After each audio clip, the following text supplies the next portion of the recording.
kita menantang Kapolda untuk ikut mubahalah ini biar terbuka siapa yang benar dan siapa yang salah. Kalau udah mubahalah gini kan berarti udah kuasa Allah ya yang ini. Tapi sayangnya dari Kapolda tidak datang.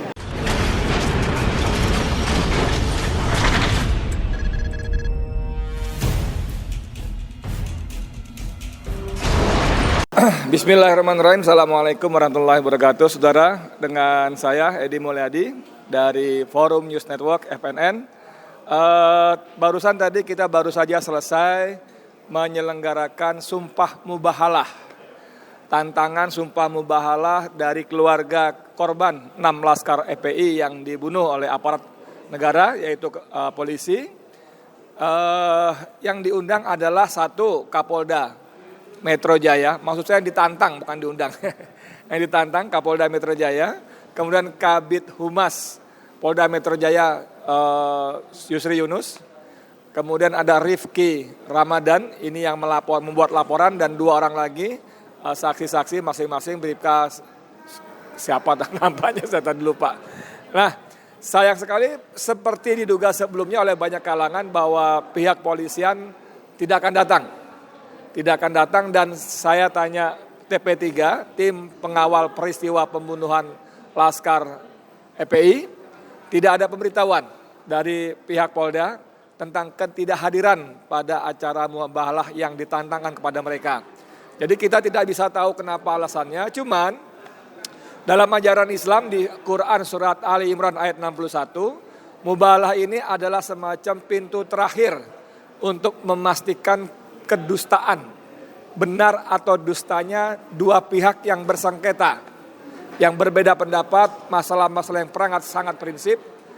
Makanya dalam mubahalah ini satu pihak membawa keluarganya, dirinya dan keluarganya, anak istrinya, pihak lainnya begitu juga, mereka lalu bersumpah, demi Allah jika saya berdusta dengan keyakinannya apa, misalnya dalam konteks ini adalah pemilikan senjata api dan pembunuhan Laskar, maka saya dan keluarga saya akan Allah laknat.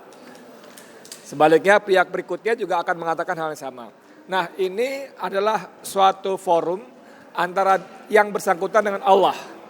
Kalau disebut pengadilan, maka pengadilan yang tidak ada lagi rekayasa.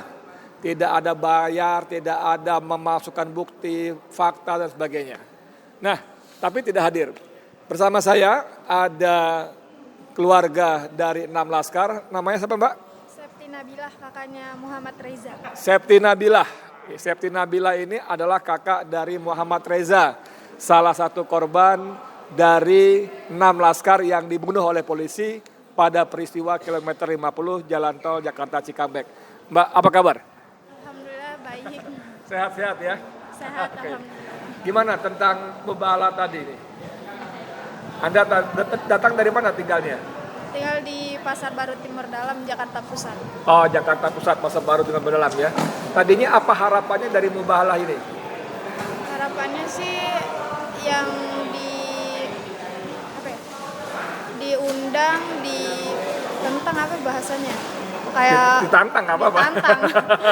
Kita menantang Kapolda untuk ikut mubahalah ini biar terbuka siapa yang benar dan siapa yang salah. Kalau udah mubahalah gini kan berarti udah kuasa Allah ya yang ini. Tapi sayangnya dari Kapolda tidak datang. Ya mubahalah ini bakal terus berjalan sih, siapa yang benar dan siapa yang salah. Tapi dilihat dari yang sekarang Kapolda nggak datang, ya itu udah terbukti sih sebenarnya siapa yang salah ya. Kalau memang dia berani ya datang, berarti dia di mubahalah ini. Berarti kan soal berani nggak berani gini ya. Ini keluarga termasuk Anda sendiri, keluarga dari Reza, berani datang itu apa karena Anda yakin bahwa keluarga ini benar? Yakin. Kami keluarga datang di acara mubahalah ini karena yakin keluarga kami, adik kami tidak salah. Tidak salah. Iya. Soal kepemilikan senjata api bagaimana?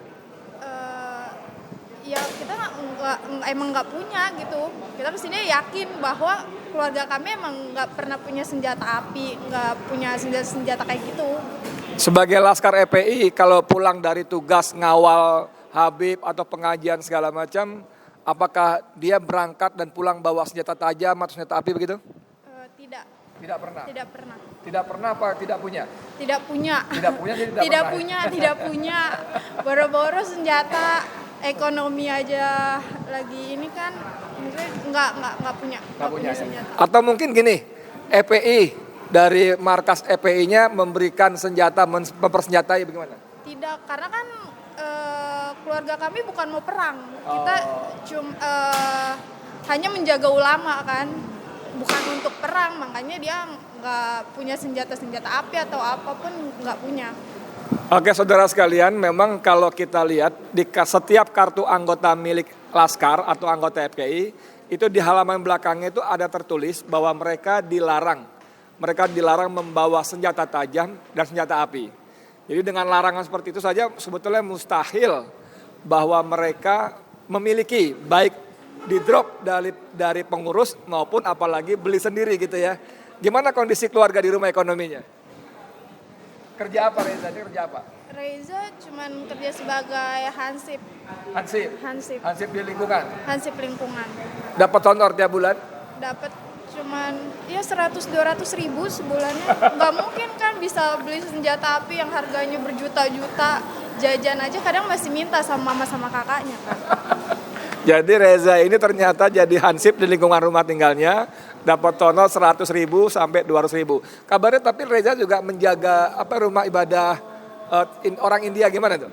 Iya suka parkir. Oh parkir. Suka parkir ya, jaga parkiran. Oke. Ibadahnya tiap hari apa? Oh kalau saya kurang tahu sih untuk ibadahnya hari apanya. Jadi jaga parkiran aja ya. Berapa orang dia? Biasanya suka ada satu grup gitu 3-4 ya, dia bergrup jadi. Jadi dia jaga dengan 3-4 temannya, dan itu artinya penghasilannya sebagai tukang parkir pun harus dibagi kepada 3 dan 4 orang teman yang lainnya itu.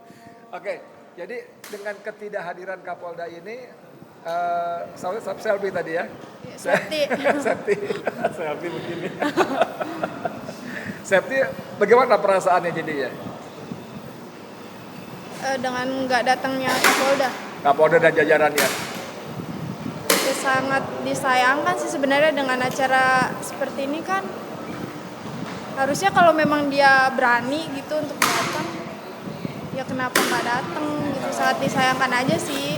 Ya terbukti sih dari acara ini kalau dia nggak datang berarti kan kita sebenarnya udah benar gitu. Dia takut berarti kan untuk ditantang mubahala ini, karena kan mubahala ini yang benar-benar laknat Allah, dari Allah, nggak ada yang dibayar, nggak ada yang apa gitu. Baik saudara sekalian, demikian obrolan singkat dengan Septi, kakak dari Reza almarhum, salah satu korban dari 6 korban Laskar FPI yang dibunuh oleh aparat negara. Dan seperti kita duga sebelumnya, memang mubahalah yang sebetulnya bisa menjadi ajang pembuktian kebenaran secara mutlak dan hakiki, tanpa rekayasa, tanpa pengaturan ini itu segala macam, tapi tidak dimanfaatkan secara maksimal oleh pihak Polda Metro Jaya. Entah apa yang terjadi sesungguhnya, tapi keluarga korban dan saya kira banyak publik juga akan berpendapat bahwa kalau mereka tidak hadir, maka patut diduga mereka tidak berani. Kenapa tidak berani? Karena mereka menyimpang dusta. Bagaimana sebenarnya kita tidak tahu, Allahu a'lam bishawab. Terima kasih Mbak Septi atas kedatangannya. Saudara kalian, dari saya sekian, Edi Mulyadi untuk FNN. Assalamualaikum warahmatullahi wabarakatuh.